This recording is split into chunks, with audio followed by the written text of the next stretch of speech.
Welcome to Detective Tales, where mysteries unfold and every detail matters. Inspired by the timeless works of Agatha Christie, this channel brings you classic-style detective stories filled with suspense, hidden motives, and unexpected revelations. Here, you'll walk alongside brilliant minds like Hercule Poirot and Miss Marple, unraveling puzzles where nothing is quite as it seems. Prepare yourself for intrigue, atmosphere, and a journey into the golden age of detective fiction. The case begins now. Chapter 1. The Woman Who Cast Two Shadows. Miss Jane Marple had been enjoying her customary afternoon walk, her keen eyes taking in the familiar sights of her beloved village. The post office with its freshly painted green door, Mrs. Bantry's prize-winning dahlias nodding in the gentle breeze, and the comforting sight of Dr. Haydock's motor car parked outside the vicarage, where he was no doubt discussing parish matters with the vicar. It was, by all accounts, a perfectly ordinary Tuesday afternoon in St. Mary Mead. That is, until Miss Marple's attention was drawn to a most extraordinary sight. Walking ahead of her, perhaps 30 yards down the lane, was Mrs. Vivian Grey, the newcomer who had taken residence at Thornfield Cottage some 6 months prior. Mrs. Grey was a woman of middle years, perhaps 45, with dark hair always neatly arranged beneath a modest hat, and a manner that suggested someone who preferred to keep her own counsel. She walked with purpose, her leather handbag clutched firmly in her gloved hand, heading toward the village shops for what Miss Marple assumed were her weekly provisions. But it was not Mrs. Grey herself that caused Miss Marple to pause mid-step and adjust her spectacles for a clearer view. It was what accompanied her. On the sun-warmed pavement, cast by the slanting afternoon light, were not one but two distinct shadows, two separate, clearly defined silhouettes moving in tandem with the solitary figure of Mrs. Grey. Miss Marple blinked, removed her spectacles entirely, cleaned them carefully with her handkerchief and replaced them. The phenomenon remained unchanged. Mrs. Vivian Grey, walking quite alone down the village lane, was casting two shadows upon the ground. "Most peculiar," murmured Miss Marple to herself, her fingers absently working at the knitting needles that seemed to accompany her everywhere, clicking a rhythmic counterpoint to her racing thoughts. One learns a great deal about people by watching, by listening. Not through grand gestures, but in the smallest of moments. A hesitation, a quick glance, the way someone's hand might tremble ever so slightly when pouring tea. These are the true revelations of character, far more telling than any dramatic confession. Miss Marple had observed Mrs. Grey on numerous occasions since her arrival. The woman was punctual in her habits, attending Sunday services at St. Mary's with admirable regularity, though she always chose a pew toward the back and departed immediately after the final hymn. She shopped on Tuesdays and Fridays, always with a carefully written list, speaking politely but briefly to the shopkeepers. She maintained her cottage garden with obvious care, though she worked primarily in the early morning hours when few villagers were about. What Miss Marple had not observed, until this very moment, was this impossible duplication of shadow. As she watched, Mrs. Grey continued her measured progress down the lane. The two shadows accompanied her faithfully, one falling exactly where one would expect from a person of her height and build, the other positioned slightly behind and to the left, as if cast by someone walking in close formation but remaining invisible to the naked eye. Miss Marple quickened her pace, her curiosity thoroughly aroused. She'd witnessed many strange things in her long life, but this defied all reasonable explanation. Shadows, after all, were cast by solid objects interrupting light. One person should cast one shadow, barring unusual circumstances such as multiple light sources, which clearly was not the case on this bright single-sun afternoon. As Mrs. Grey approached the village green, she paused momentarily at the corner, glancing about with what appeared to be nervous uncertainty. Miss Marple noticed that the woman's eyes darted not only to the visible villagers going about their afternoon business, but also seemed to survey the shadows and darker corners, as if searching for something or someone. It was then that Miss Marple observed another peculiarity. Mrs. Gray deliberately chose the path that would keep her in the shade of the overhanging elm trees, avoiding the open, well-lit areas of the green where shadows would be most pronounced and visible. "How very interesting," Miss Marple murmured, filing this observation away with the growing collection of oddities surrounding their mysterious newcomer. The afternoon post had just arrived, and Miss Marple encountered Mr. Higgins, the postman, wheeling his bicycle toward the post office. His weather-beaten face bore an expression of puzzled concern that Miss Marple had learned to recognise as the look of a man who had witnessed something that challenged his understanding of the natural world. "Afternoon, Miss Marple," he said, touching his cap respectfully. "Lovely day, though I must say, the light's playing some queer tricks today." "Oh?" Miss Marple inquired with carefully casual interest. "In what way, Mr. Higgins?" The postman glanced about as if to ensure they would not be overheard, then leaned slightly closer. "Well, Miss Marple, I hesitate to say, but I could swear I've seen Mrs. Gray from Thornfield Cottage casting two shadows as she walks. Not just today, mind you, but several times over the past fortnight. Makes a man wonder if his eyes are playing tricks on him." "How very curious," Miss Marple replied thoughtfully. "And you're quite certain of what you observed?" "Certain as I can be, Miss Marple. Clear as day, two distinct shadows following that woman about. Got me quite unsettled, I don't mind admitting. A person shouldn't cast two shadows, should they?"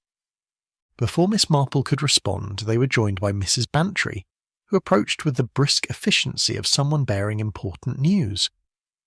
Mrs. Bantry's cheeks were flushed with excitement, and her eyes held that particular gleam that indicated she was about to share something of considerable interest. "Jane, dear, I was hoping I might encounter you," Mrs. Bantry began without preamble. "I've just had the most extraordinary experience, and I simply must tell someone sensible about it." "Please do," Miss Marple encouraged, noting that Mr. Higgins showed no inclination to continue on his way, clearly anticipating that Mrs. Bantry's news might relate to his own unusual observations. "Well, you know how I always take tea at precisely 4 o'clock on the terrace when the weather permits," Mrs. Bantry continued. "I have an excellent view of the lane from there, as you know. This afternoon I was enjoying my Earl Grey when I noticed that grey woman from Thornfield Cottage walking past." Mrs. Bantry paused dramatically, ensuring she had their complete attention before continuing. "Jane, I give you my word, that woman was casting two shadows on the ground. Two distinct separate shadows, as clear as you please. I was so startled I nearly dropped my teacup. I called Arthur to come and see, but by the time he arrived she had moved on." Mr. Higgins nodded emphatically. "That's exactly what I've been telling Miss Marple, Mrs. Bantry. I've seen it myself, multiple times." Miss Marple absorbed this information with the calm attention she brought to all puzzling matters. 3 separate witnesses, including herself, had now observed the same impossible phenomenon. In her experience, when multiple reliable sources reported the same unusual occurrence, it merited serious consideration rather than dismissal. "Have either of you spoken with Mrs. Gray directly about this matter?" Miss Marple inquired. Both shook their heads immediately. Mrs. Bantry explained, "She's not what one would call approachable, Jane. Pleasant enough in a distant sort of way, but she doesn't encourage conversation. Arthur says she has the manner of someone who's running from something, though I'm sure I don't know what." "Indeed," Miss Marple murmured, her mind already working through the various possibilities. "And has anyone else in the village mentioned observing this phenomenon?" "Funny you should ask," Mr. Higgins replied. "Dr. Haydock mentioned something about unusual optical effects when I delivered his post yesterday. Seemed quite puzzled by it, he did. Dr. Haydock's involvement added an interesting dimension to the mystery. As the village's medical practitioner, he was trained in observation and unlikely to be swayed by superstition or imagination. If he had witnessed the impossible shadows, it lent additional credibility to the reports. As if summoned by their conversation, Dr. Haydock himself appeared around the corner, his medical bag in hand and his usually cheerful expression replaced by one of thoughtful perplexity. "Ah, Miss Marple, Mrs. Bantry, Higgins," he greeted them. "Perhaps you can shed some light on a rather puzzling matter. I've just completed my afternoon rounds, and I've witnessed something that defies medical explanation." The three exchanged meaningful glances before Miss Marple spoke. "Would this by any chance involve Mrs. Gray and the matter of shadows, Doctor?" Dr. Haydock's eyebrows rose in surprise. "So you've seen it too? Most remarkable. In all my years of practice, I've never encountered anything quite like it. The woman appears to cast two distinct shadows, which is, medically speaking, impossible." And there, in the afternoon sunshine of St. Mary Mead, four sensible adults found themselves confronting a mystery that challenged everything they understood about the natural world. The shadows were growing longer as the day progressed, and Miss Marple knew that the evening would bring ample time for reflection on this most unusual development. Whatever the explanation for Mrs. Gray's impossible shadows, she was certain that the truth, when finally revealed, would prove to be far more complex and intriguing than any supernatural explanation the village might devise. After all, in Miss Marple's considerable experience, the most mysterious phenomena usually had the most human of explanations. Chapter 2. The Impossible Phenomenon. The following morning brought with it that particular quality of light that often follows an afternoon of revelation. Miss Marple had spent the evening contemplating the curious matter of Mrs. Gray's shadows, and by dawn she'd resolved to conduct her own systematic observation of the phenomenon. There is something to be said for the methodical approach to mystery. One might be tempted to leap to dramatic conclusions, to embrace the supernatural or the sensational. But in Miss Marple's considerable experience, the truth was usually far more pedestrian, though no less fascinating for its earthly origins. The key was to observe without prejudice, to note every detail, however seemingly insignificant. Armed with her knitting and a thermos of tea, Miss Marple positioned herself on the bench outside the post office at precisely 9 o'clock, the time when Mrs. Gray typically made her morning appearance for the daily papers. The morning sun cast crisp, unambiguous shadows, perfect conditions for careful observation. At 9:15, Mrs. Gray emerged from Thornfield Cottage, her movements as measured and purposeful as always. She wore a dark blue coat, neatly belted, and carried her customary leather handbag. Her hair was arranged in its usual careful style beneath a small hat, and her gloved hands moved with the precise economy of someone who planned every gesture.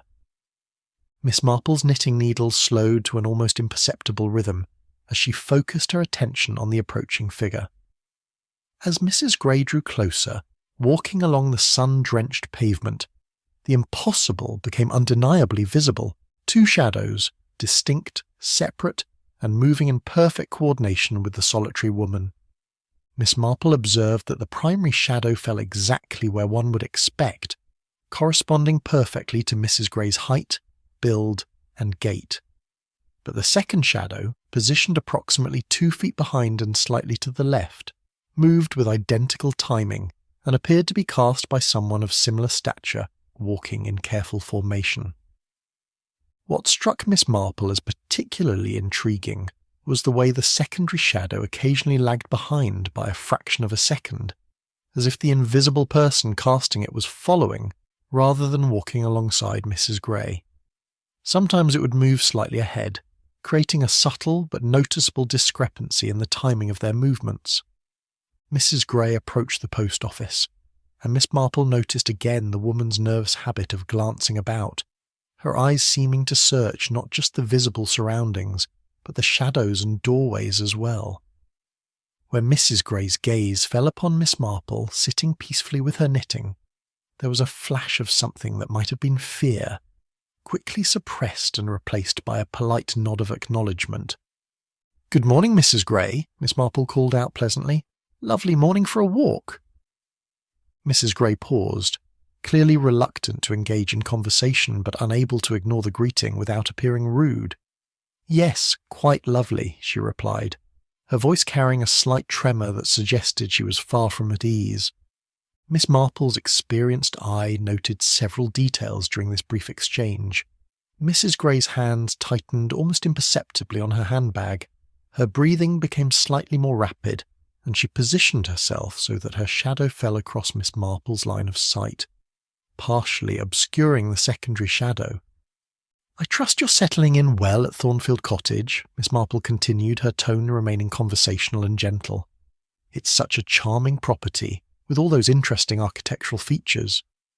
"Yes, it suits me very well," Mrs. Gray replied, taking a small step toward the post office door. "If you'll excuse me, I have errands to attend to." As Mrs. Gray entered the post office, Miss Marple observed that the secondary shadow seemed to hesitate for a moment before following, as if the invisible person casting it was unsure whether to accompany Mrs. Gray inside or remain outside. 10 minutes later, Dr. Haydock appeared, his medical bag in hand and his expression thoughtful. Upon seeing Miss Marple, he approached with evident eagerness to discuss the matter that had clearly been occupying his thoughts. "Miss Marple," he began without preamble, "I've been considering yesterday's discussion about Mrs. Gray's unusual shadows, and I must confess myself thoroughly puzzled." "Indeed, Doctor," Miss Marple replied, setting down her knitting. "I've just observed the phenomenon myself, and I confess it's quite remarkable." Dr. Haydock took a seat beside her on the bench, his scientific mind clearly grappling with the impossible. "I've considered every possible explanation. Unusual atmospheric conditions, perhaps multiple light sources creating secondary shadows, even the possibility of some sort of optical illusion created by the architecture of the buildings." "And your conclusions?" "None of those explanations adequately account for what we were observing," Dr. Haydock admitted. "The secondary shadow moves independently, Miss Marple. It's not simply a duplication caused by lighting conditions. It behaves as if it's being cast by a separate individual." Miss Marple nodded thoughtfully. "Most intriguing. Have you had opportunity to observe the phenomenon under different lighting conditions?" "That's precisely what I've been doing, Doctor," Haydock replied. "Yesterday evening I positioned myself near the Vicarage Gardens, where the lighting is quite different from the direct sunlight we have here. The effect was even more pronounced. The secondary shadow was clearly visible, and moved with what I can only describe as independent volition." Their conversation was interrupted by the arrival of Inspector Slack, whose expression suggested he was not entirely pleased to find himself in St. Mary Mead on official business once again. Inspector Slack had learned through experience that when Miss Marple's village produced mysteries, they tended to be rather more complex than they initially appeared. "Miss Marple, Doctor, Haydock," Inspector Slack greeted them with his characteristic blend of professional courtesy and barely concealed exasperation. "I understand there's been some sort of disturbance in the village. Reports of supernatural phenomena." Dr. Haydock and Miss Marple exchanged glances. Inspector Slack's dismissive tone suggested he had already categorized the matter as village superstition, which would make convincing him of the phenomenon's reality rather challenging. "Not supernatural, Inspector," Dr. Haydock replied carefully. "Simply unusual. Perhaps inexplicable by conventional means." Inspector Slack's expression grew more sceptical. "I see. And what exactly are we dealing with? Ghost sightings? Mysterious lights?" "Shadows," Miss Marple said simply. "Mrs. Gray appears to cast 2 shadows when she walks." The inspector's eyebrows rose. "Shadows? That's what's causing all this excitement? Surely there's a perfectly reasonable explanation. Unusual lighting, perhaps, or—" His words were cut short by the appearance of Mrs. Gray herself, emerging from the post office with her newspaper tucked beneath her arm. As she walked past the bench where the 3 of them sat, her impossible double shadow was clearly visible on the pavement. Inspector Slack's mouth opened slightly, then closed again. He stood abruptly, walked a few steps closer to get a better view, then returned to the bench wearing an expression of profound bewilderment. "Well," he said after a long moment, "that's certainly unusual." Miss Marple noted that Mrs. Gray had quickened her pace upon seeing Inspector Slack, and that she had chosen to walk along the shadowed side of the street, rather than in the full sunlight where her dual shadows would be most visible. "Most unusual indeed," Dr. Haydock agreed. "I've been attempting to find a scientific explanation, but I must admit myself baffled." Inspector Slack remained silent for several minutes, clearly struggling to reconcile what he had witnessed with his understanding of natural law. Finally he spoke again, his tone noticeably less dismissive than before. "Right then, I suppose I'd better look into this matter properly. Can't have unexplained phenomena disrupting the peace of the village, can we?" As the inspector departed, muttering under his breath about the impossibility of the situation, Miss Marple reflected on the morning's observations. The phenomenon was undeniably real, witnessed by multiple credible observers under various conditions. Mrs. Gray's nervous behaviour suggested she was acutely aware of the effect and deeply troubled by the attention it was drawing. But perhaps most intriguingly, the secondary shadow's independent movement suggested that whatever was causing the phenomenon was not simply an optical illusion or atmospheric quirk. Something or someone was creating that second shadow, and Miss Marple was becoming increasingly certain that the explanation, when it finally emerged, would prove to be both startling and entirely human in nature. After all, in her long experience, the most impossible mysteries invariably had the most ingenious solutions. Chapter 3. The Twin Sisters' Secret. Welcome back to our unfolding mystery in St. Mary Mead, where the impossible shadows have set tongues wagging and minds working overtime. Sometimes the most profound revelations come not from dramatic confrontations, but from the patient accumulation of small facts, pieced together like a particularly intricate jigsaw puzzle. Miss Marple understood this principle better than most, and it was with this methodical approach that she began her investigation into the background of the enigmatic Mrs. Vivian Gray. The village library, that repository of local knowledge and gossip disguised as literary pursuit, proved to be Miss Marple's first stop. Mrs. Carmichael, the librarian, possessed the particular talent of remembering every interesting detail about every person who had ever crossed her threshold, a skill that made her invaluable to anyone seeking information about their neighbours. "Mrs. Gray, you say?" Mrs. Carmichael's eyes brightened with the gleam of someone who relished sharing carefully hoarded information. "Ah, yes, she requested quite specific materials when she first arrived. Family genealogy resources, property records, that sort of thing. Most unusual for someone simply settling into village life." Miss Marple's knitting needles maintained their gentle rhythm as she absorbed this intriguing detail. Indeed. And did she find what she was seeking? "That's where things became rather interesting," Mrs. Carmichael continued, lowering her voice to the conspiratorial whisper that indicated truly significant gossip was about to be shared.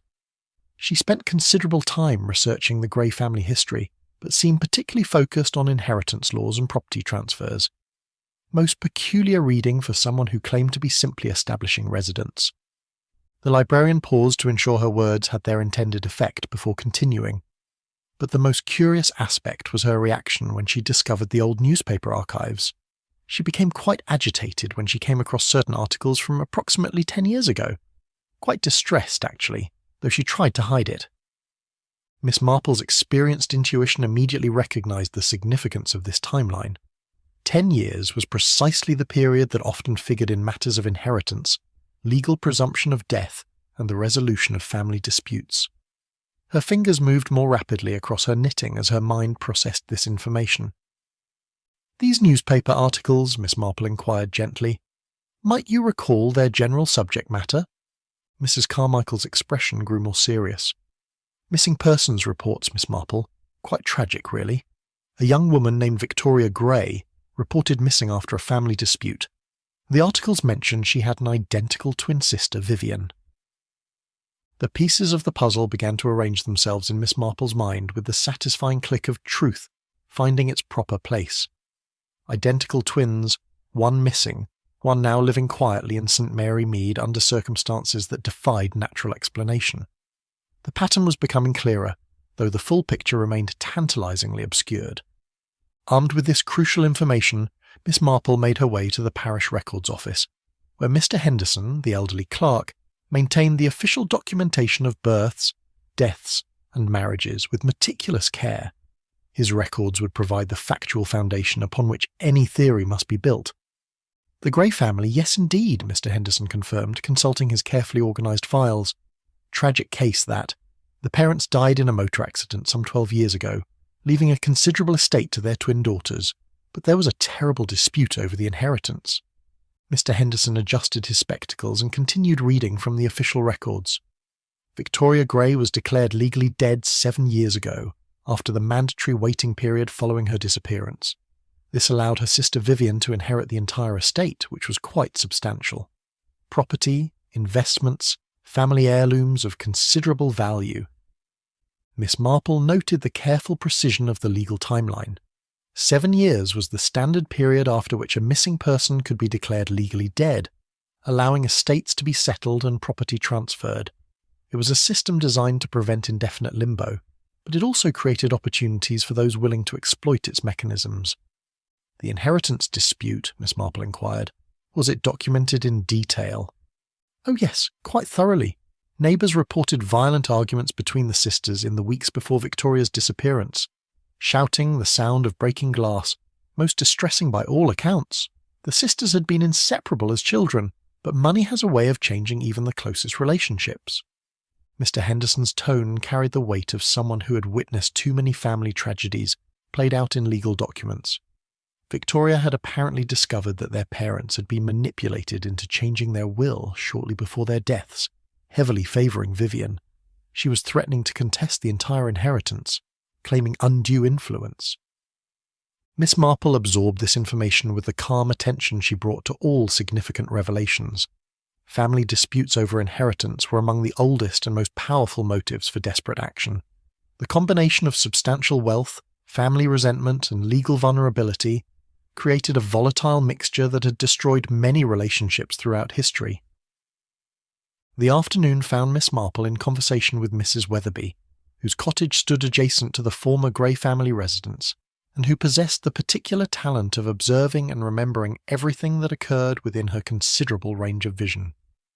"Those Grey girls," Mrs. Weatherby began with the air of someone settling in for a lengthy recitation, "were as alike as 2 peas in a pod. Even their own mother had difficulty telling them apart sometimes. They used to play the most elaborate tricks, switching places for examinations, romantic assignations, even family obligations." Mrs. Weatherby paused to pour tea, her movements deliberate and theatrical. But the relationship soured terribly after their parents' death. The arguments became increasingly violent, with accusations of deception and manipulation flying back and forth. The night before Victoria disappeared, the entire neighbourhood was awakened by the most dreadful row. "And after Victoria's disappearance?" Miss Marple prompted gently. "Vivian claimed her sister had run away in anger, taking some family jewellery and threatening never to return. But there were those who wondered if the story was quite as simple as it appeared. Victoria had been making inquiries about lawyers, talking about challenging the will. She didn't seem like someone preparing to run away so much as someone preparing to fight." Miss Marple's knitting needles slowed as she contemplated the implications of these revelations. The pattern was becoming clearer, though the full truth remained elusive. Identical twins, one missing under suspicious circumstances, the other inheriting a substantial fortune. And now, 10 years later, one of them had appeared in St. Mary Mead, casting impossible shadows that suggested she might not be as alone as she appeared. The question that remained was whether the woman now living as Vivian Grey was indeed the surviving sister, or whether the missing Victoria had somehow managed to assume her sister's identity and claim the inheritance that had originally been denied to her.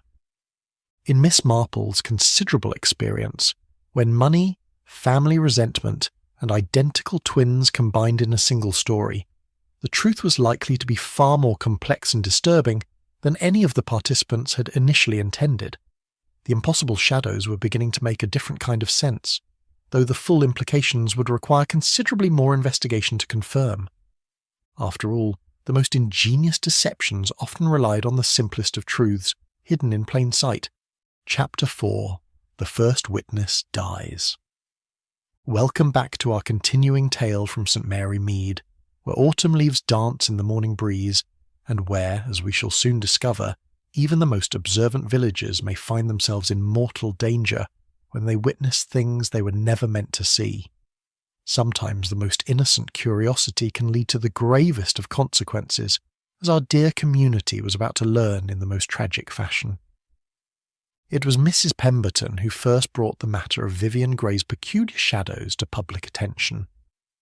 A widow of 73 with sharp eyes and an even sharper tongue, Mrs. Pemberton had made it her unofficial duty to observe and comment upon all village activities from her strategically positioned cottage near the village green. Her morning routine was as predictable as the church bells. tea at 7, household tasks until 9, then positioned at her front window with needlework and an excellent view of everyone's comings and goings. Mrs. Pemberton had been the first to mention the impossible shadows at the weekly Women's Institute meeting, describing the phenomenon with the precise detail of someone accustomed to noting every irregularity in her well-ordered world. Her announcement had caused quite a stir among the assembled ladies, though some had initially dismissed her claims as the fanciful imaginings of an elderly woman with too much time on her hands. But Mrs. Pemberton was nothing if not persistent in her observations, and she had continued to document each sighting with the methodical attention of a natural scientist. She had even begun keeping a diary specifically devoted to recording the times, weather conditions, and precise nature of Mrs. Gray's shadow anomaly, which makes what happened next all the more tragic. On Thursday morning, when Mrs. Pemberton failed to appear at her usual window perch, Mrs. Davies from the adjacent cottage became concerned. Mrs. Pemberton was nothing if not reliable in her habits, and her absence from her observation post was as remarkable as if the church clock had failed to chime the hour. By midday, when Mrs. Pemberton had still not been seen, Mrs. Davies summoned enough courage to knock upon her neighbour's door. Receiving no response, and noting that the morning milk bottles remained uncollected on the doorstep, she contacted Dr. Haydock immediately. Dr. Haydock's examination revealed that Mrs. Pemberton had died sometime during the night, apparently from heart failure. Given her age and known cardiac condition, this would normally have been considered a natural if unfortunate occurrence. However, there were certain aspects of the scene that troubled the good doctor considerably.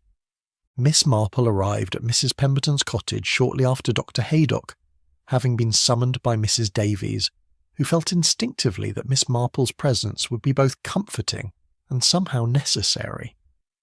What Miss Marple observed there would add a most sinister dimension to the mystery of the impossible shadows.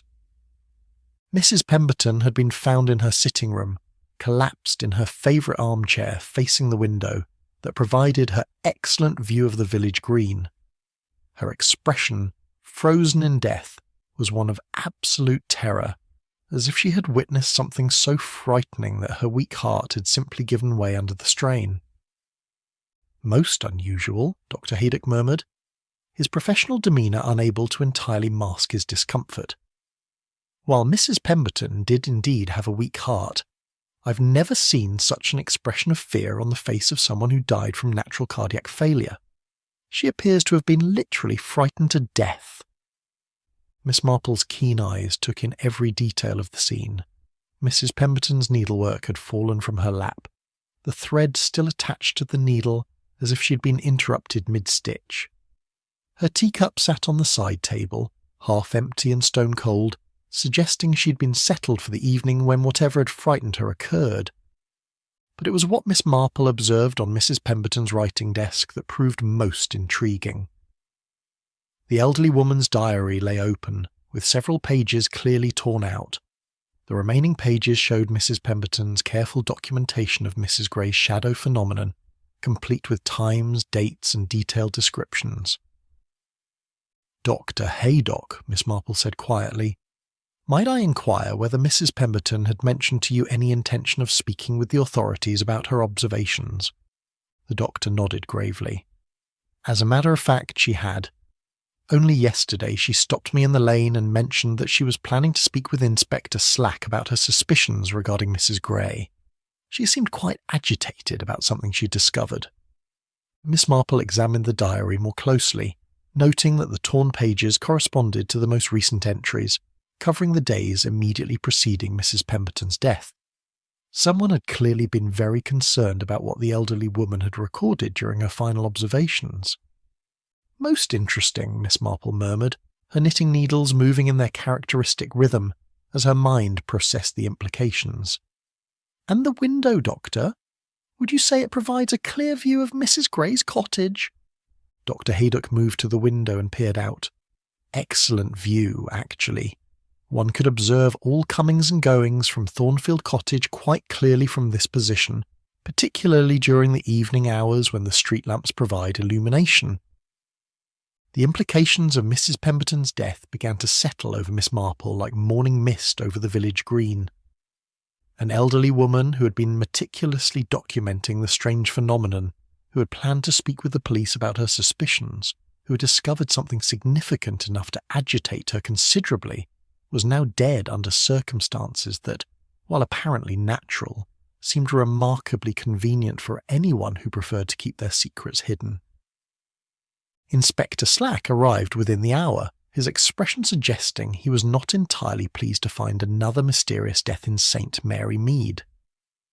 His relationship with the village had taught him that seemingly straightforward situations had a disturbing tendency to develop unexpected complications. "Natural causes, I'm told," he said without preamble, consulting his notebook. "Elderly woman with a weak heart, tragic but hardly suspicious." Miss Marple exchanged glances with Dr. Haydock before speaking. "Indeed, Inspector, though there are certain aspects of the circumstances that might warrant consideration."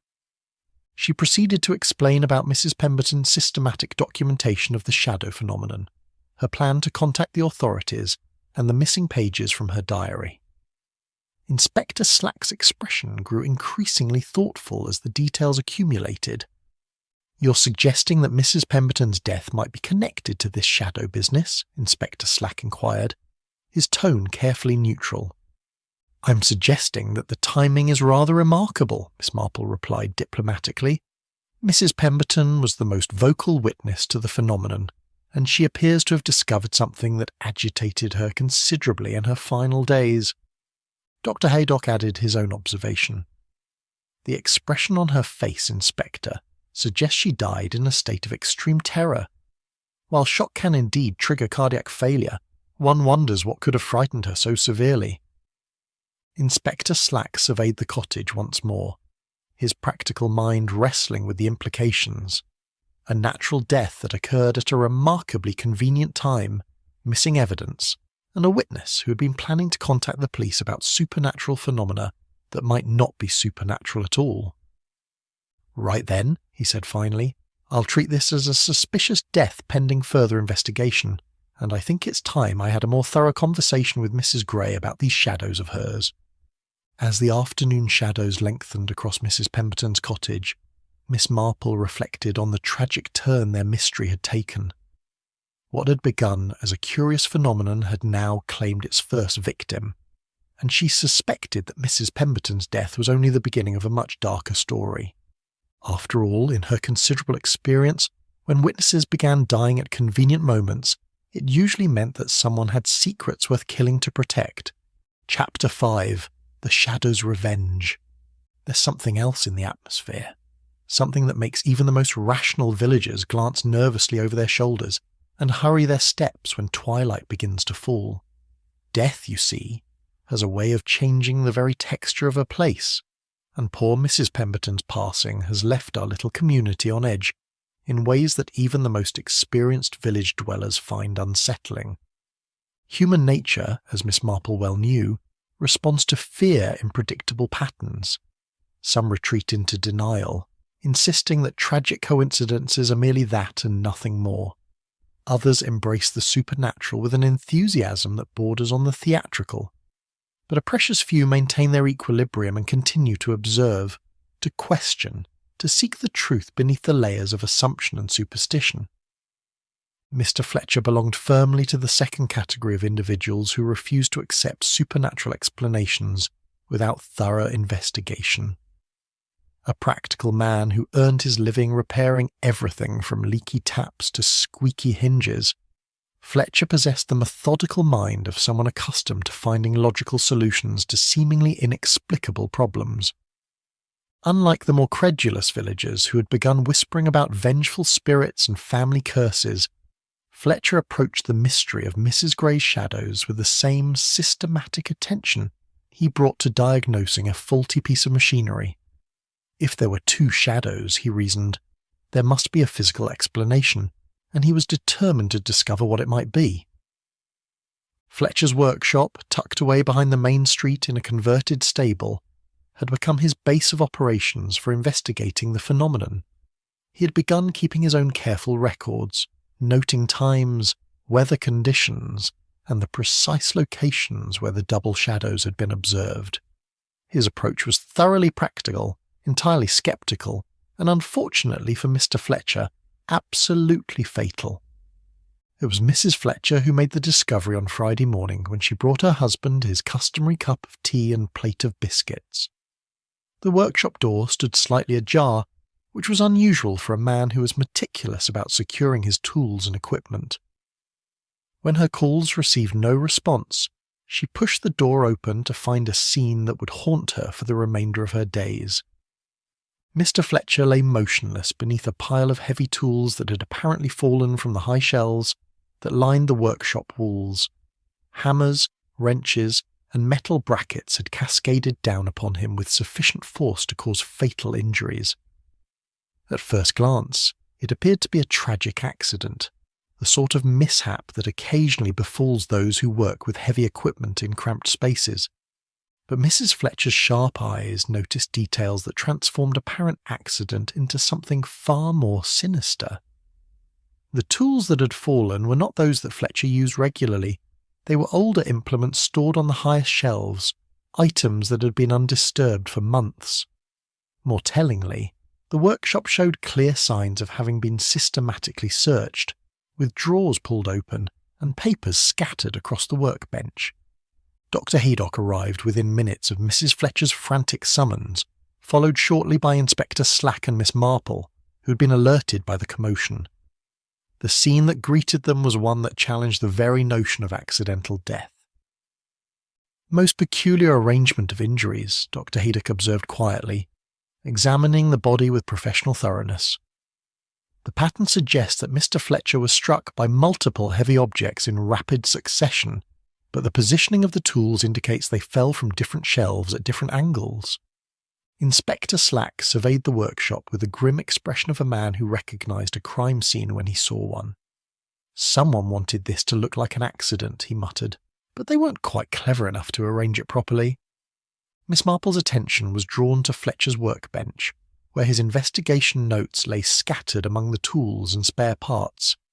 She could see that he had been conducting a methodical study of the Grey family's history, with particular attention to property records and inheritance documents. "Inspector," Miss Marple said softly, "I believe you should examine Mr. Fletcher's research rather carefully. It appears he had discovered something quite significant about the Grey family's affairs." The remaining papers reveal that Fletcher had been investigating not just the shadow phenomenon, but the entire circumstances surrounding Victoria Grey's disappearance. He had obtained copies of property deeds, inheritance documents, and even old newspaper clippings that detailed the family dispute. His notes suggested that he had begun to suspect the official story of Victoria's disappearance was far from complete. Most intriguingly, Fletcher's final entries indicated that he had planned to present his findings to the police that very afternoon. Like Mrs. Pemberton before him, he had discovered something that warranted official attention, and like Mrs. Pemberton, he had died before he could share his knowledge. 2 deaths in 3 days, Inspector Slack observed grimly. Both victims were investigating Mrs. Grey's circumstances, and both died just before they planned to contact the authorities. Mrs. Fletcher, still shaken by the discovery of her husband's body, provided additional crucial information. He'd been asking questions all week, she told them, her voice trembling with grief and fear, going through old records, talking to people who remembered the Grey family. He said he was close to proving something important, something that would explain everything. Miss Marple absorbed this information with the calm attention she brought to all significant revelations. The pattern was becoming unmistakably clear. Someone was systematically eliminating witnesses who came too close to discovering the truth about the Grey family's secrets. "The tools that fell," Miss Marple inquired gently, "would they normally have been stored so precariously?" Mrs. Fletcher shook her head emphatically. "Never. My husband was meticulous about workshop safety. Those heavy tools were always secured with brackets and chains. Someone deliberately loosened them, positioned them to fall when the workshop was searched." Dr. Haydock's examination confirmed this assessment. The brackets that should have secured the tools showed evidence of having been deliberately tampered with, and the positioning of the fallen implements suggested they had been carefully arranged to create maximum damage when they fell. As the afternoon shadows lengthened across the workshop floor, Inspector Slack made his decision. Right then. I'm treating this as murder, and I'm bringing Mrs. Gray in for questioning immediately. Too many convenient deaths, too many coincidences. But when the police arrived at Thornfield Cottage, they found it empty. Mrs. Gray had vanished as completely as if she had never existed, leaving behind only a few personal belongings and a mystery that had now claimed 2 lives. The villagers, already unsettled by Mrs. Pemberton's death, reacted to Fletcher's murder with a mixture of fear and superstitious dread. Whispers began to circulate about Victoria's vengeful spirit, about family curses that reached beyond the grave to protect terrible secrets. Miss Marple, however, remained focused on the earthly aspects of the case. 2 witnesses had been eliminated with ruthless efficiency, their research destroyed, their discoveries silenced forever. Someone was protecting secrets worth killing for, and that someone was very much alive and operating with cold, calculated precision. After all, in her considerable experience, ghosts rarely bothered with such practical considerations as searching workshops and removing incriminating evidence. Chapter 6. Miss Marple's Investigation. Miss Marple had never been one to accept supernatural explanations when earthly ones remained unexplored. Ghosts, in her considerable experience, rarely troubled themselves with such practical matters as inheritance law or property deeds. When people died at convenient moments and evidence mysteriously disappeared, it was generally because someone very much alive had compelling reasons to ensure silence. With Mrs. Gray vanished and 2 witnesses dead, Miss Marple knew that time was becoming a precious commodity. Whoever was behind these deaths had demonstrated both ruthless efficiency and careful planning. They would not hesitate to eliminate additional threats if the investigation continued along its current path. Armed with her knitting bag and that particular determination that came over her when faced with injustice, Miss Marple set about conducting her own systematic investigation into the Gray family's history.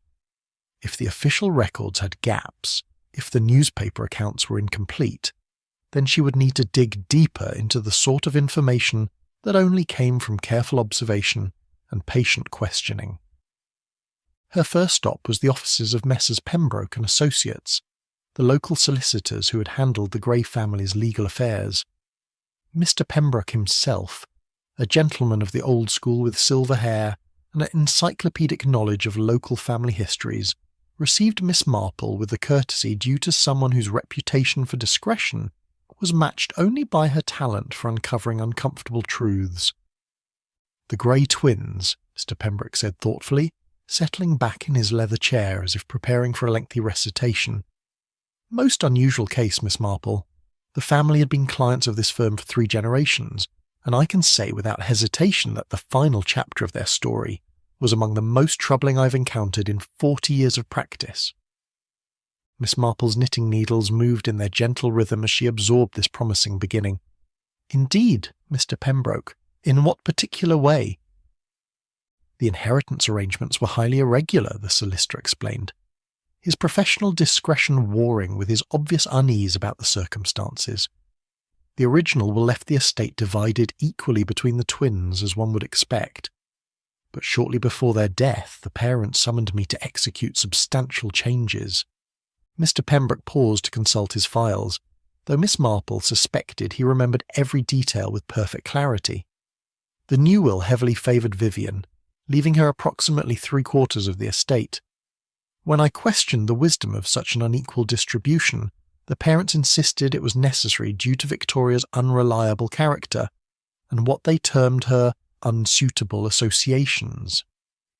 This was precisely the sort of detail that Miss Marple's instincts told her was significant.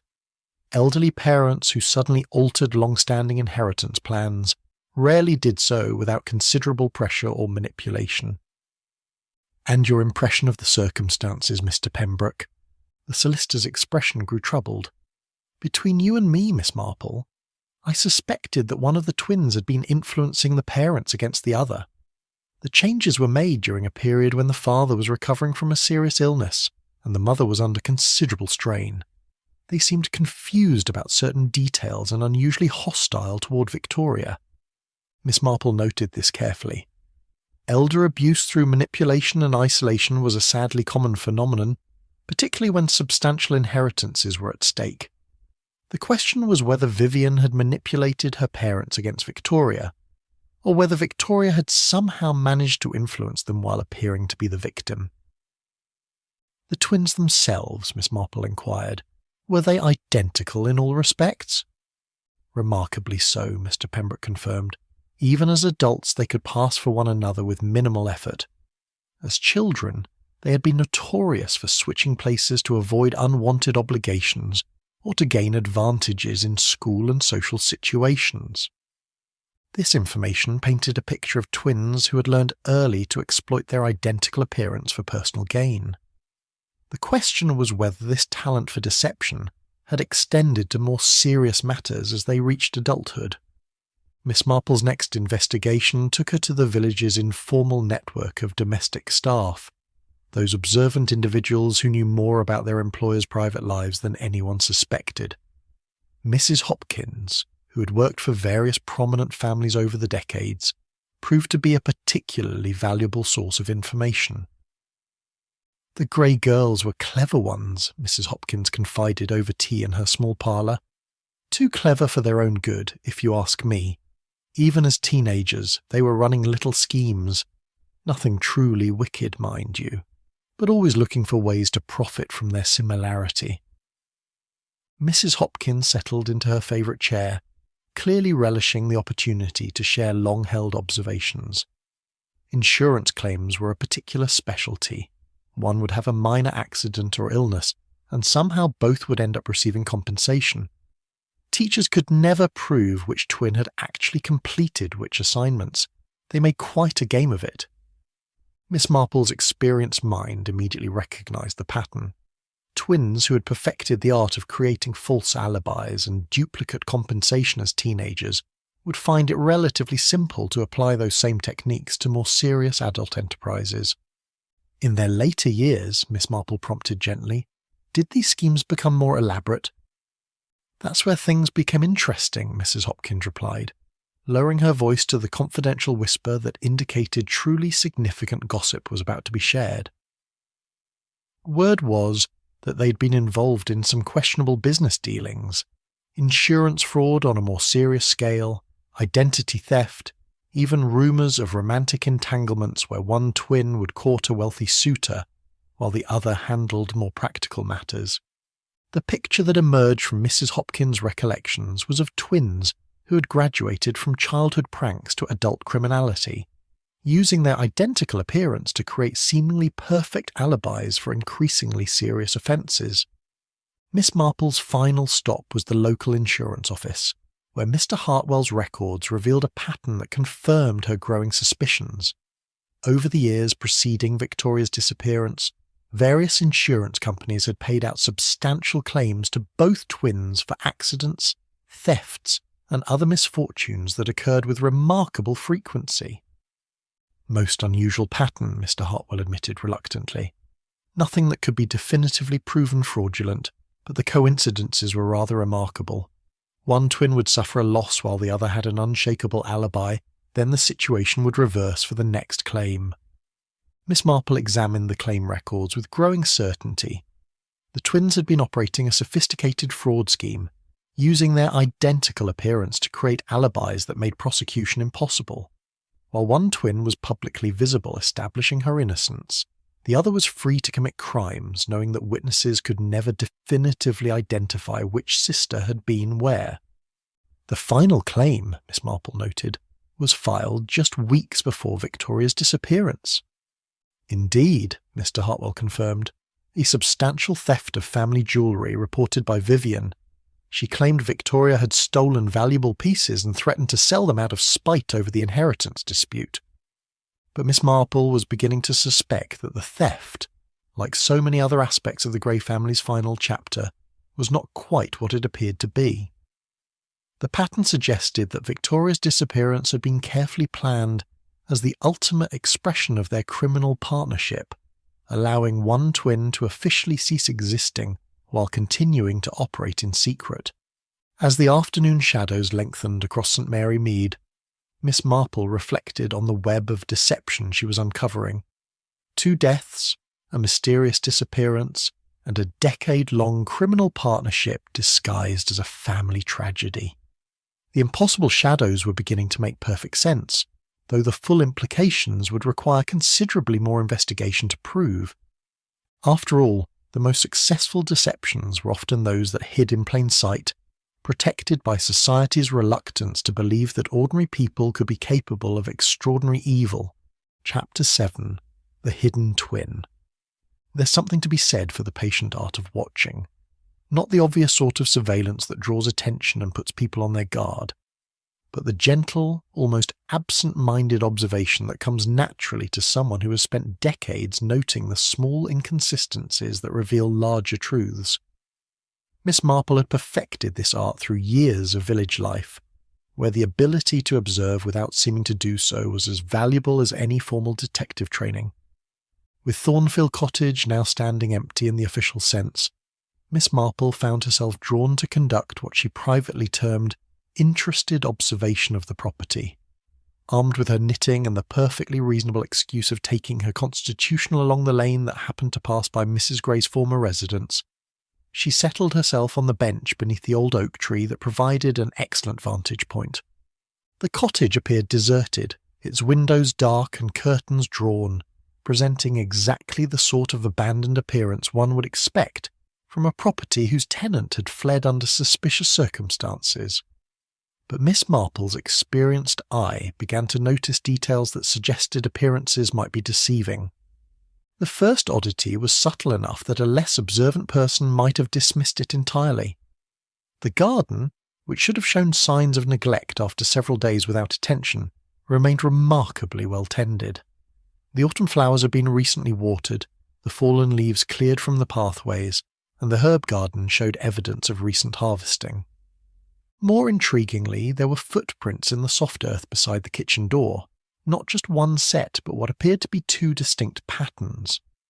One set corresponded to the sensible low-heeled shoes that Mrs. Gray habitually wore, but the second set suggested someone with a slightly different gait and shoe size.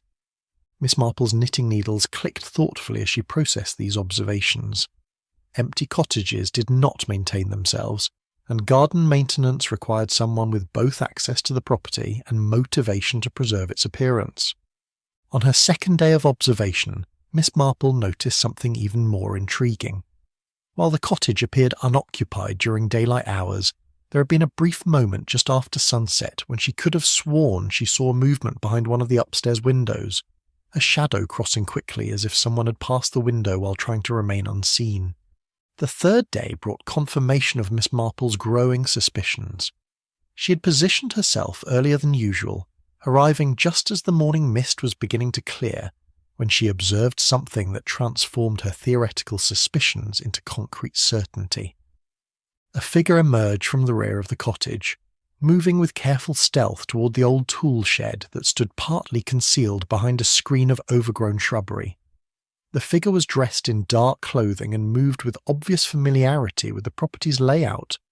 But what struck Miss Marple most forcefully was the woman's general build and manner of movement.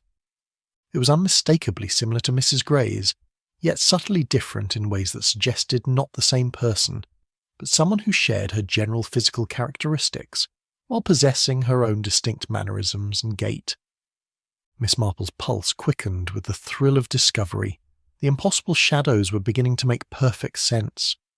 That evening, Miss Marple enlisted the assistance of young Tom Hartwell from the post office, whose knowledge of local architecture and history made him an invaluable ally for her investigation. Tom had spent his childhood exploring every building in St Mary Mead and possessed the sort of detailed knowledge that only came from years of boyhood adventure. "Thornfield Cottage?" Tom said thoughtfully when Miss Marple inquired about the property's architectural features. "Oh yes, Miss Marple. That's one of the most interesting buildings in the village from a historical perspective. built in the 17th century with all sorts of peculiar additions and modifications over the years. Tom's eyes brightened with enthusiasm as he warmed to his subject. The previous owner, old Mr. Thornfield, was quite eccentric. He added a network of hidden passages and concealed rooms during the Victorian era, apparently because he was convinced the government was spying on him. There are connecting tunnels that run to several other buildings, including the old bakery and even the church crypt. Miss Marple absorbed this information with growing excitement. Hidden passages and concealed rooms would provide the perfect explanation for how someone could remain in residence at the cottage while appearing to have vanished entirely. These hidden areas, Miss Marple inquired carefully, would they be livable? Suitable for extended occupation? Oh, certainly, Tom replied. Mr. Thornfield was quite thorough. There's even a separate water supply and ventilation system. During the war, several families used the hidden rooms as air raid shelters. Quite comfortable, actually, if one didn't mind the somewhat restricted quarters. The picture was becoming clearer with each new detail. Thornfield Cottage was perfectly designed for concealing someone who needed to remain officially non-existent, while maintaining the ability to move about freely under cover of darkness. Miss Marple's final piece of evidence came from her observation of the village shops. Despite Mrs. Gray's apparent disappearance, certain local merchants continued to report unusual purchasing patterns that suggested someone was still acquiring supplies for the cottage. Mr. Peterson from the grocery reported that his weekly delivery of provisions to Thornfield Cottage had been mysteriously collected from the usual drop-off point, even though the cottage appeared empty. Mrs. Williams from the bakery mentioned that bread and milk had been disappearing from her early morning deliveries, taken by someone who left exact payment but no identifying information. Most tellingly, the village chemist had received an order for specific medications through the post, with payment in cash and instructions for delivery to be left at a predetermined location near the cottage. The medications were those commonly prescribed for someone managing a chronic condition that required regular treatment. Miss Marple's knitting needles moved with increasing rhythm as the full scope of the deception became clear. Victoria Gray had never disappeared at all. She had been living in hiding for 10 years, using the cottage's hidden passages and concealed rooms to maintain her existence while officially being declared dead.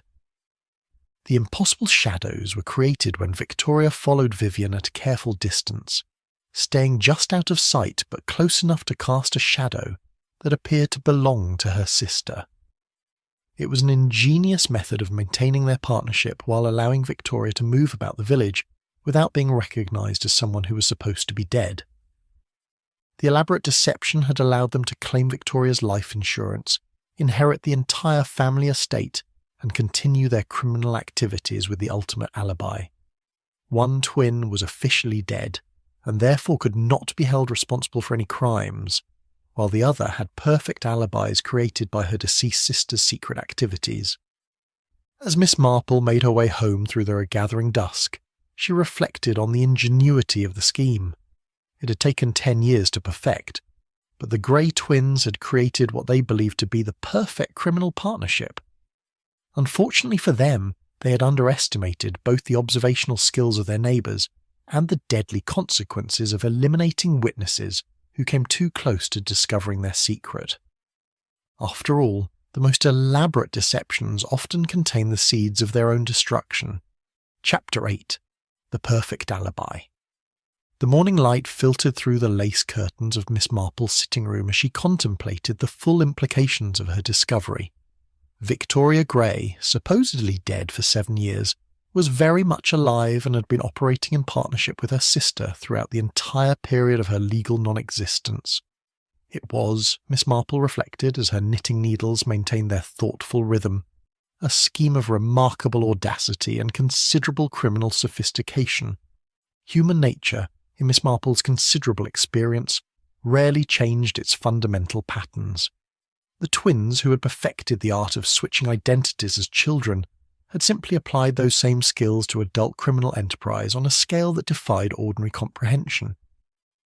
What had begun as schoolyard pranks had evolved into something far more sinister and infinitely more profitable.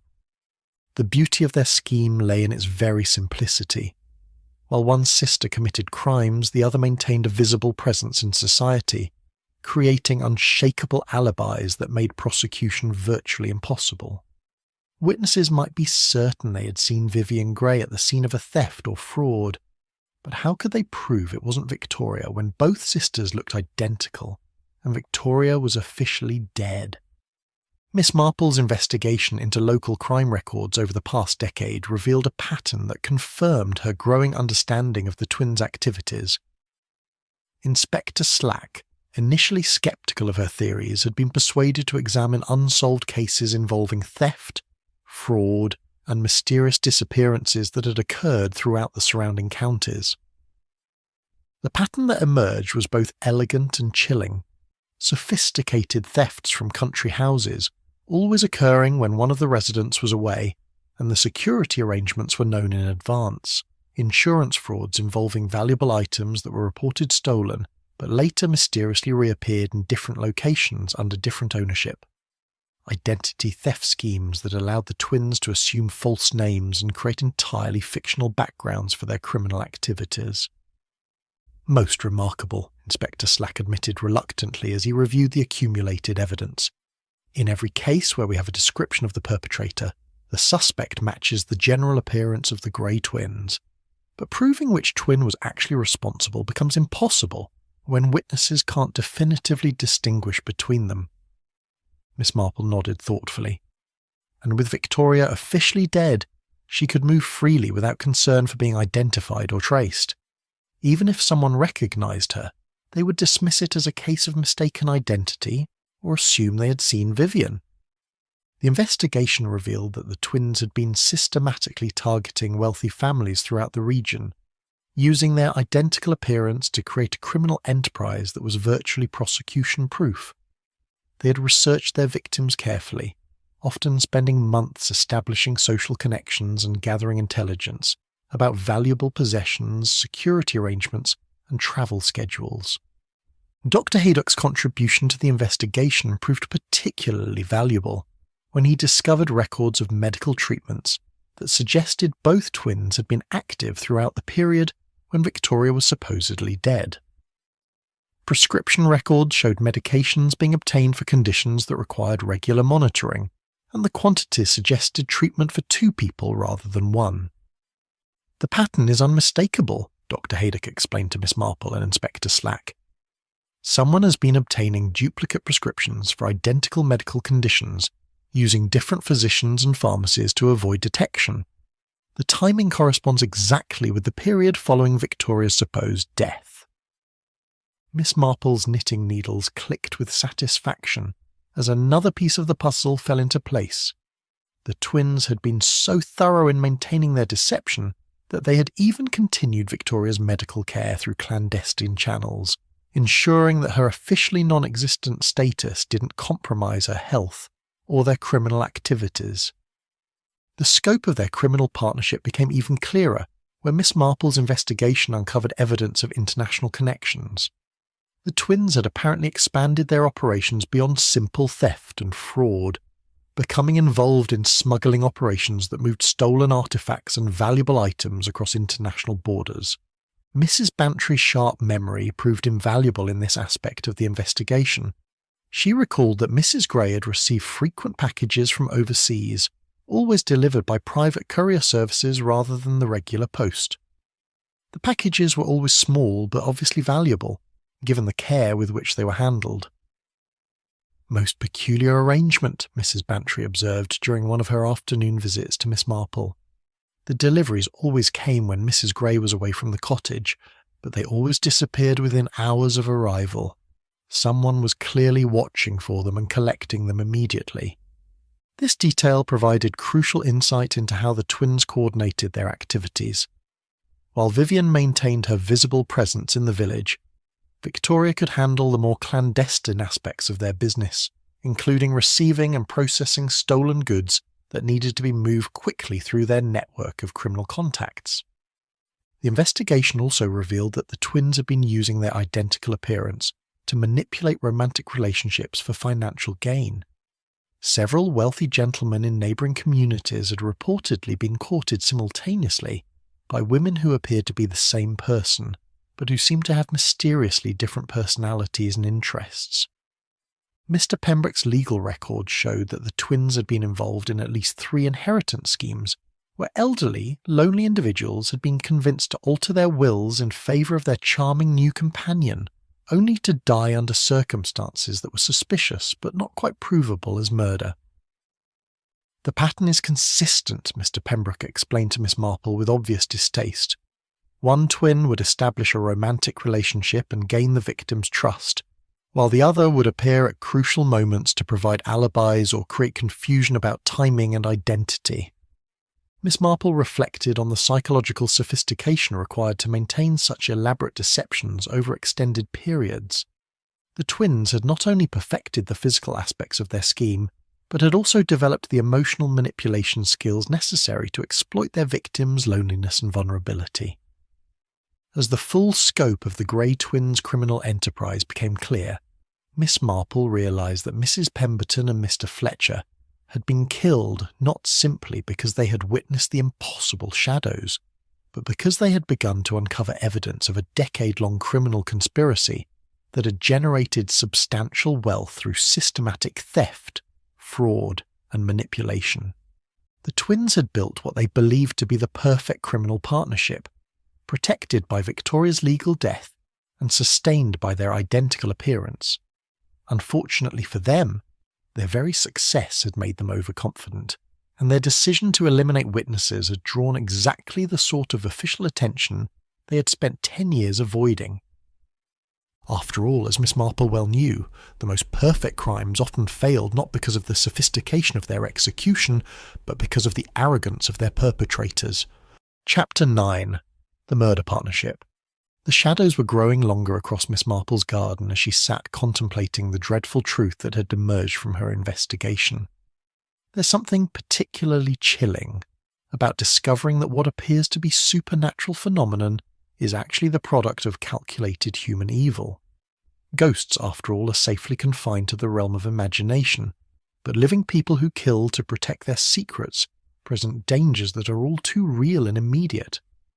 Miss Marple's knitting needles moved with deliberate precision as she assembled the final pieces of evidence that would demonstrate how Mrs. Pemberton and Mr. Fletcher had been murdered to silence their growing suspicions about the Grey twins' deception. The pattern of elimination had been as methodical as it was ruthless, executed by individuals who had spent years perfecting the art of making the impossible appear routine. Mrs. Pemberton's death, initially attributed to natural heart failure, took on a far more sinister character when viewed through the lens of what Miss Marple now understood about the twins' capabilities.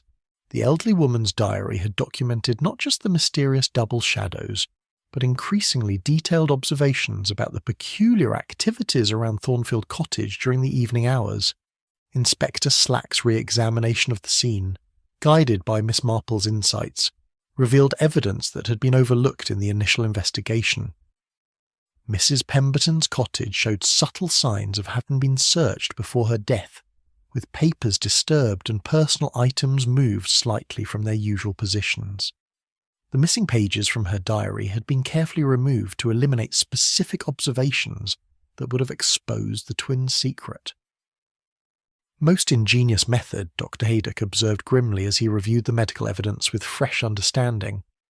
Someone who knew Mrs. Pemberton's weak heart could easily trigger a fatal attack by creating a sufficiently shocking experience. The sight of someone who was supposed to be dead appearing at her window would certainly provide adequate stimulus. Miss Marple nodded thoughtfully. Victoria could appear and disappear at will, using the cottage's hidden passages and concealed rooms. To Mrs. Pemberton, sitting alone in her cottage during the evening hours, the sudden appearance of a woman she believed to be dead would indeed prove fatal to someone with a weak heart. The beauty of the method lay in its apparent naturalness. No weapons, no violence, no evidence of struggle, simply the exploitation of an elderly woman's medical vulnerability and the psychological shock of an impossible apparition. It was murder by supernatural theatre, executed by someone who was very much alive and entirely without conscience. Mr. Fletcher's death revealed even more sophisticated planning. His workshop had been systematically searched before his murder, with the killers looking for the evidence he had accumulated about the Grey family's criminal activities. The tools that killed him had been carefully arranged to fall when triggered by his movements, creating what appeared to be a tragic accident.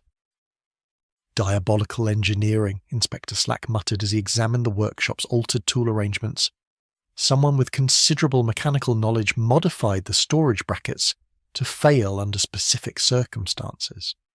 Fletcher was murdered by his own workspace, turned into a death trap by someone who understood exactly how to make murder look like misfortune. Miss Marple's investigation revealed that Fletcher had been remarkably close to exposing the twins' decade-long criminal partnership. His research had uncovered property transactions, insurance claims, and inheritance documents that would have provided irrefutable evidence of their systematic fraud. His death had eliminated not just a witness, but someone who possessed the documentary proof necessary for prosecution. The twins' method of eliminating threats demonstrated the same careful planning that characterized their other criminal activities.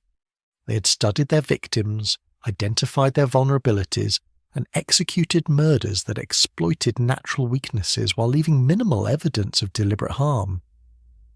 Mrs. Pemberton's weak heart and Fletcher's dangerous workshop had provided opportunities that the twins had seized with ruthless efficiency. Both victims had been killed by methods that matched their personal circumstances so perfectly that suspicion would naturally focus on natural causes or accidents rather than deliberate murder.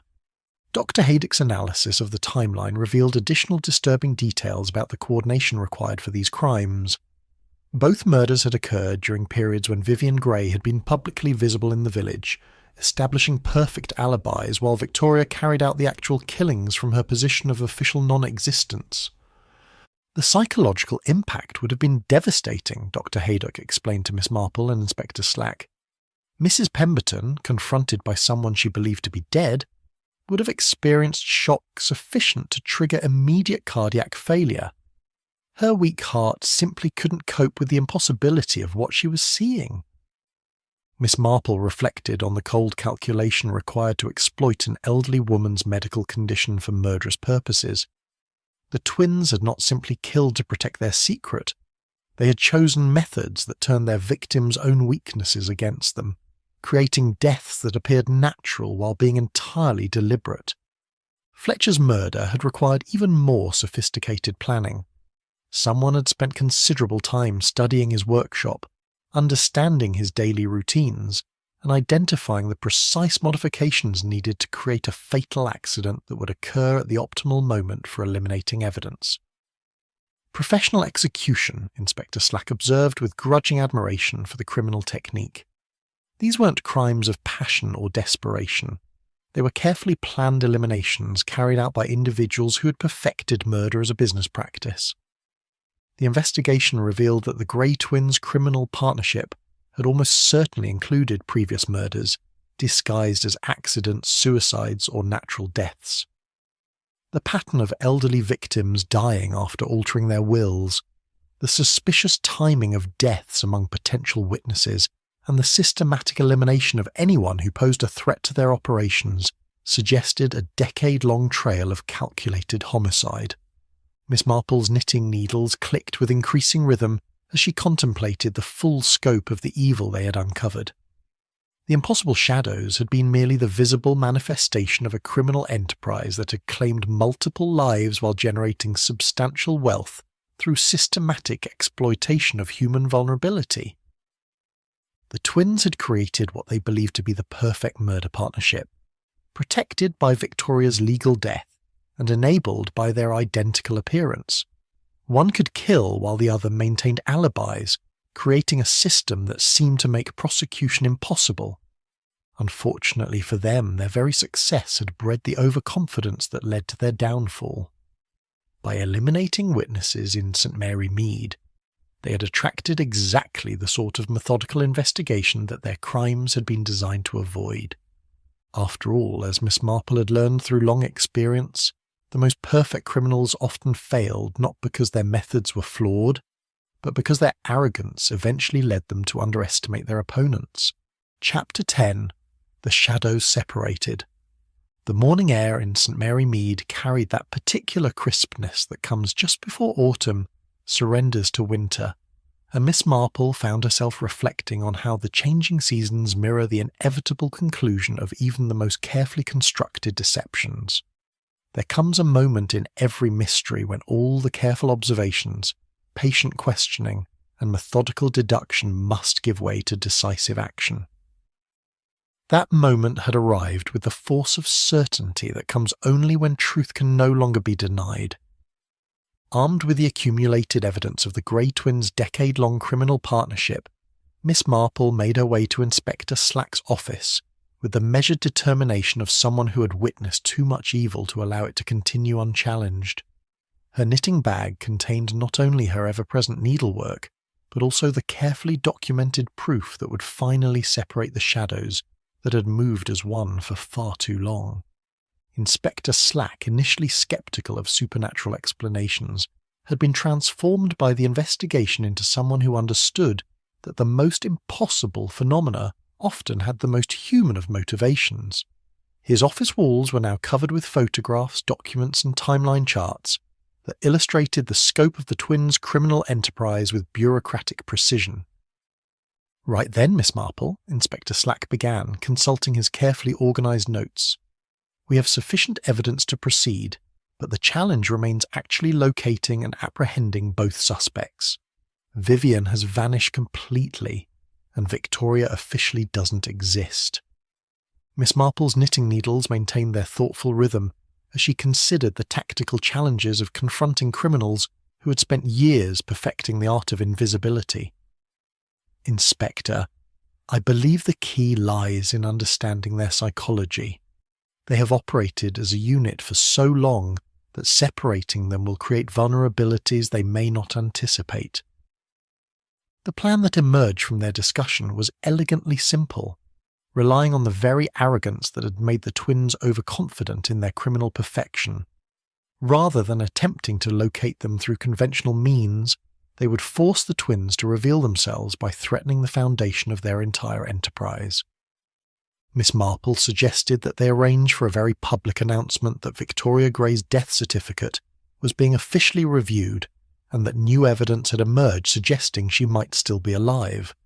Such an announcement would create exactly the sort of legal and financial crisis that would compel both twins to take action to protect their carefully constructed fiction. The announcement was published in the local newspaper and broadcast on regional radio, ensuring that anyone with interest in the Grey family's affairs would be aware that their long-standing arrangement was under official scrutiny. The response was swift and entirely predictable.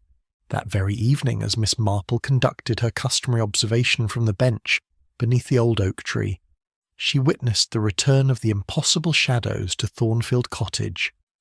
Two figures approached the property under cover of darkness, moving with the careful coordination of individuals who had performed similar clandestine activities countless times before. Miss Marple signalled to Inspector Slack a simple adjustment of the cottage's exterior lamp that they had arranged earlier, brought the police response that would finally end the Grey twins' criminal partnership. But what followed proved to be far more dramatic than even Miss Marple had anticipated. When confronted by police officers surrounding the cottage, the twins' immediate reaction revealed the fundamental flaw in their perfect partnership. Rather than maintaining the unity that had protected them for a decade, they immediately turned on each other with the vicious desperation of criminals whose carefully constructed world was collapsing around them. Vivian Grey, cornered in the cottage's main room, immediately accused her sister of forcing her into a life of crime through threats and manipulation. "She's been keeping me prisoner," Vivian claimed, her composure finally cracking under the pressure of exposure. "Victoria faked her death and forced me to provide cover for her crimes. I've been terrified for my life for 10 years. Victoria's response, emerging from her hiding place in the cottage's concealed passages, was equally immediate and contradictory. "She's lying," Victoria declared with the cold fury of someone whose carefully planned deception had been exposed. "Vivian murdered me and has been using my identity to commit crimes while keeping me locked away like a ghost." Miss Marple observed this mutual betrayal with the sad recognition of someone who had witnessed too many partnerships destroyed by their own internal contradictions. The twins who had been inseparable in crime were now desperate to save themselves by sacrificing each other, each claiming to be the victim of the other's machinations. Inspector Slack's methodical questioning revealed the depth of their mutual recriminations. Each twin provided detailed accusations about the other's role in their criminal activities, creating a comprehensive confession through their very attempts to establish individual innocence. Vivian claimed that Victoria had manipulated their elderly parents into changing their will, then faked her own death to claim the insurance money while forcing Vivian to maintain the charade. Victoria countered that Vivian had murdered her in a fit of rage over the inheritance, then kept her imprisoned while using her identity to commit crimes with perfect alibis. The beauty of their mutual destruction lay in its completeness. Each twin's attempt to implicate the other provided exactly the sort of detailed confession that would ensure both their convictions. Their identical appearance, which had protected them for so long, now worked against them as each accusation applied equally to both. Dr. Haydock's medical examination confirmed what Miss Marple had suspected about their psychological state. Years of living in secret, maintaining elaborate deceptions and eliminating threats had created a paranoid dynamic between the twins that made trust impossible and betrayal inevitable. "Fascinating case from a psychiatric perspective," Dr. Haydock observed to Miss Marple, as the twins were led away in separate police vehicles, still hurling accusations at each other. Their partnership was built on shared guilt rather than genuine trust, making it inherently unstable under pressure. Miss Marple nodded thoughtfully, her knitting needles resuming their gentle rhythm as she reflected on the tragic conclusion of the Grey twins' story. The most dangerous partnerships are indeed those founded on mutual criminality rather than mutual affection. When the pressure becomes too great, there are no bonds of genuine love to hold them together. As the police vehicles disappeared into the gathering dusk, carrying the Grey twins toward a justice they had evaded for far too long, Miss Marple walked slowly home through the familiar lanes of St. Mary Mead. The impossible shadows had finally been separated, revealing the very human evil that had created them. The village would return to its comfortable routines, the supernatural whispers would fade into memory, and life would resume its normal patterns. But Miss Marple would remember the lesson that the Grey twins had taught through their downfall, that the most perfect crimes often contain the seeds of their own destruction, planted not by external investigation, but by the internal contradictions of human nature itself. After all, in her considerable experience, evil rarely destroyed itself through outside intervention. More often, it simply consumed itself through the inevitable betrayals that corrupt partnerships brought upon themselves when faced with the consequences of their actions.